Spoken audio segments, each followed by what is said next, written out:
Right, hello guys and welcome back to the Rob Crane 17 channel. Once again we are back with another video. First of all, it's going to be a bit of an update on what's going on with my team. I will be showing you my Premier League team, which I personally think from my point of view is quite OP. You're going to see the formation we're using, type of team we use.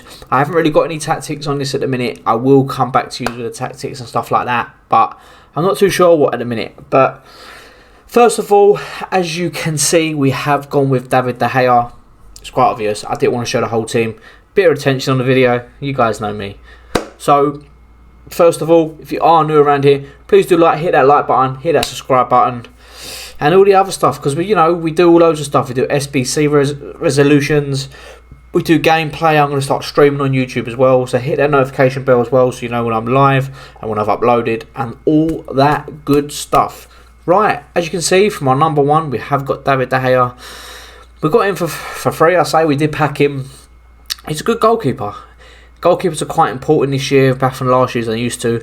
All goalkeepers are quite OP, but I find that David De Gea is quite good. He's quite tall, he's quite good. His player attributes, says, cautious with crosses.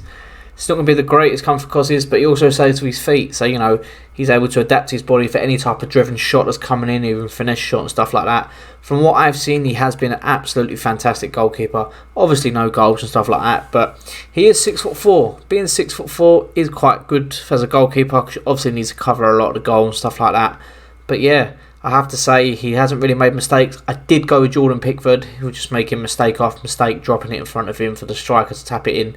It's not worth going after. But into the next one. Nice and easy for a starter team. We have got Fredericks. It did cost me 2.2k. Another owner's free. We still get to play a game, but I did use this card before when it was the first owner, so I tried to use other cards. This card is absolutely fantastic. His defending doesn't look great and physical don't look great, but if you put a centre goal on him, then stats shoot up. For a right back with 91 pace, it's so important. He's absolutely unbelievable.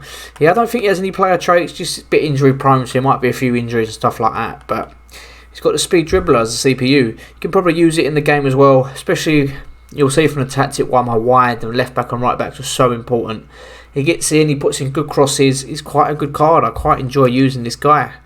Obviously, his shooting is not great. His passing is not the best, but you can see his dribbling is okay for a right back. It's not the greatest card. It doesn't look the greatest cards, but in-game, guys, you need to trust me on this. This card is absolutely unbelievable for this point in the game. If you're watching this video in December, January, February, don't worry about this card. But for a starter team, this is absolutely immense. Right, moving on into the next one. We've got Godfrey. It's a godsend. Obviously, you guys know why I've gone with this guy. He's got the pace. He's got the pace to get back and recover from situations, especially with them quick strikers. I've noticed pace isn't really an element in this game anymore. You'll see why I think of that because of my striker. But he gets back in position, especially with 82 physical. He can deal with people. He can keep up. He's an all-round good defender. With an anchor, his defending shoots up and he's physical along with his pace. I quite enjoy this. As you can see, he's got 80 jump in, especially with that. He's going to have another 10, so it's 90. He's an unbelievable card. I can probably see myself using this for quite a little while until I get someone else to partner with my other centre-back who you'll see. I think the only person I'd replace this guy with is probably maybe a Van Dijk, maybe something like that. I did try the Tottenham guy, Sanchez. He's not the greatest. Probably not worth doing, but this guy for a starter team is absolutely unbelievable. I was lucky enough to pack him. As you can see, 26 games played. He's been unbelievable for me. He's absolutely unbelievable. He's quite packed because he's a common, but saying that, the commons are probably harder than the rares at times. But this card was unbelievable for me. He was absolutely fantastic. Right, now moving on to his centre-back. Another card we did pack in Joe Gomez. This guy was immense last year on FIFA. He was in everyone's team, even towards the back end of FIFA. And I've got to say, this year, he's again doing the job for me. 81 pace, again, you guys know, same with Godfrey getting in there. Just strong link into Godfrey as well. Medium means he's just going to stay back at all times, really, especially as a centre-back. But he manages to get back. As you can see, his shooting stats are not going to be great. As a centre-back, you're not going to be shooting. It's more just going to be your heading. Heading accuracy goes up to 80, 79. We'll always round it up. Especially from corners. Corners, especially with crosses, can be quite effective this year. But again, he is block simulator. He gets in the way of everything. He's an all-round good defender. That's all I can really say, especially for a starter team. This guy is absolutely immense. Right, next up, Reguilon. I haven't really used this guy yet. I have been using Alex Tellez a little bit slow, but I'm hoping Reguilon can bring on a bit more. The only reason I have swapped him, I did pack him from a pack, so we're going to try this one out. with the left back, if this card doesn't work for you, maybe go with Alex Telles with a shadow. Obviously, other than the top tier ones. Kind of want to bring in Carl Walker at right back. And maybe I could even bring him at left back just because he's got the pace and he's all round good player with Fendrix. But hey, that's all I've really got to say on this card. I haven't used him that much. It's an okay card for now, especially at the start of the game. He's probably cheap. He is cheap enough at the minute. That's why I haven't sold him. But hey, let's move on into the midfield. As you can see from the midfield, we have got one to watch. So the main reason why he is in my team, because I've noticed pace isn't the main factor. But you will see with my next centre CDM, I have gone for a lot of balance. As you can see from this guy, he's probably got a bit more defending, a bit more technical ability about him. He's an all-rounder. He's in the all-70s clubs, you could say, especially with a shadow. His stats boost up quite a bit, especially as a centre mid or a CDM. He's going to be able to do the job for me. He's going to be able to pass his way out of situations. If he needs to shoot, he's not that bad at shooting, so it's not too bad. His pace does let him down a little bit, but even if you had the regular soul, this I did pack him for my one to watch back. If you do want to go back and watch the video, it is on my page now. That's why we hit the subscribe button so we don't miss a thing around here. But also, it's just an all-round great card. I could even play him at cam if I needed to. Even push him into centre mid, and he could even do a job at centre back. This is why I like this card, because he's all-round good on the pitch. Now, into my next CDM. I'm not even going to bother saying his name because we won't get around it. To me, this is the cheap Kante. He is absolutely unbelievable. He's got the pace, he's got the defending, he's got the physical. Can even dribble his way out of situations. His passing does let him down, but we just pass it back or forward. It's that simple with this card. We don't try anything spectacular. We don't try any long balls or any ridiculous passes through gaps. We just get the ball, we pass it on. I think what I'm going to do, I'll probably hit a shadow on this guy, or maybe even something to get his pace up. Pace up, he's passing up. His passing's not great. As again, you're not going to shoot this guy, but he is the type of guy in the tactic that will sit in front of the centre-backs at all time. I'm not one to clear people back, but when you've got souls all around, you're going to want him to push forward a bit so he can help play continue and stuff like that. Especially with this guy, he's unbelievable. He's just got the solid player attribute, which is absolutely unbelievable. I think Kante has it as well. We will find out a little bit later as well. So yeah, that's all I've got to say. I was lucky enough to pack him. He has got 1 goal, 3 assists, but that just shows he does sit back quite a bit. But with headers, he will be able to get up. His jumping is 77. It goes into the 80s with the basic chem style that I'm using. And his 90 stamina is absolutely key for this point in the game. Moving on to centre forward. This guy does play cam for me. Dakar, he is unbelievable. He plays as like the left-hand side cam, so he's a bit of a winger slash cam. He does well for 6 foot. He's such a good card. As you can see, he's very quick. With this, we normally just play it down the line or in the channel. He does get in. I do play a very direct game. I don't mess around. I get the ball quickly as soon as I can. I will run at people with pace and stuff like that. Yeah, I do like to pass it around.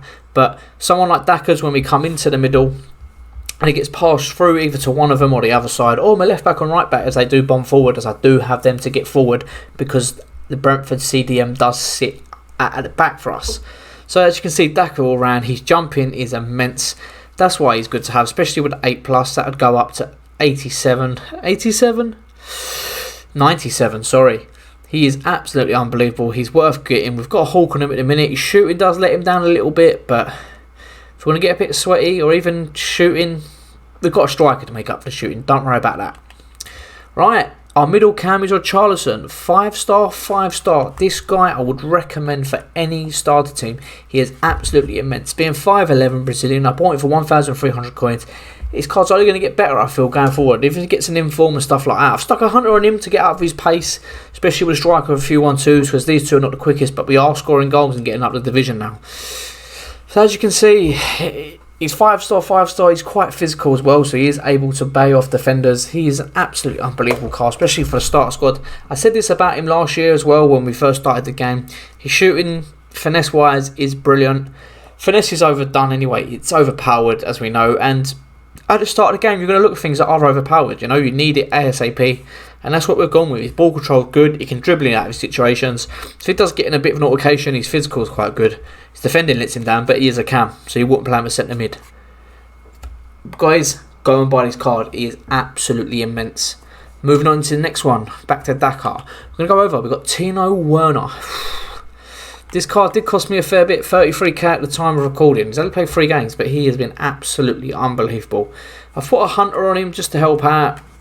Just with his pace a little bit more, especially with his shooting, because he does get into some shooting positions. His acceleration, it just says for itself. It talks for itself, especially with the sprint seed. and he's shooting, he's dribbling. That's all he's really got, but this is why we do use him on the wing. Comes in, cuts in, gets a cross in if he can't get away from the defender straight away. That's what I do like about this card. His stamina's okay, well, his stamina's quite good, so it does last until the later stages of the game, so he is still able to beat them slow defenders and getting in behind, but it's this next card that is absolutely immense, boys. Right, the striker. Our striker is the only Harry Kane. Rob, why have you got Harry Kane up top? Boys, in this game, your striker seems to be so far up the pitch anyway. When you're in the box, you need someone who's going to finish. This guy, finishing, 94 plus 5 with a hunter. So he goes up to 98. He's attacking position. He's always going to be in good position. His long shots if we need it. His volleys are there. He's our penalty taker. His curve for the finesse. His vision. His crossing.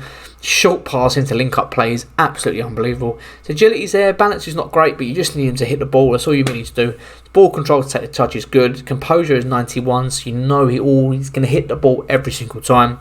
Aggression is there. He's strong enough. His jumping's good, and his heading accuracy is on point.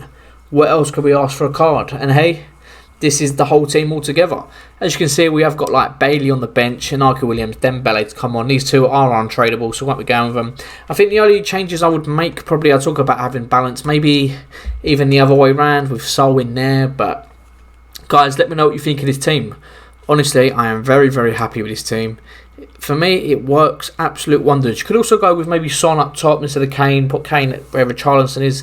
Fabinho, I'm not too sure. I've been talking to guys on Twitter. I may give him a chance. I'm not too sure at the minute. Lucas. He's quite good when he comes off. This guy is quite cheap if you can't afford the Werner. He'd be a very, very, very good replacement just to stick in here. But I feel like the game this year is very centralised. That's why I don't play wingers. I never really do play wingers anyway. Here's Tellez where he was playing before. Did play quite a few games for us. He's also another cheap left back to get in the game. And this is Leon Bailey, obviously, who we packed quite tonight, actually. Tonight. He is untradeable, so he'll sit in our team as a super sub. Hopefully get a few informs. Or even OXLADE-CHAMBERLAIN. As you can see, his pace is quite good. He's just an all-round good player. Honestly, he's quite good. But guys, let me know in the comments below what you think of this team. I'm very happy with it at the stage of FIFA. Hoping we can get a few more packs. A few more good players to replace the likes of Daka and RICHARLISON. And maybe tighten up the defence a little bit. But we do have 33,000 coins to spend. I know I could probably improve that team with that. But guys, let me know in the comments below who you think I should improve this team with. If you have got this far into the episode, please hit the like button, smash the subscribe button, tell your friends about it, get their opinion on it, and let me know in the comments below. Boys, peace.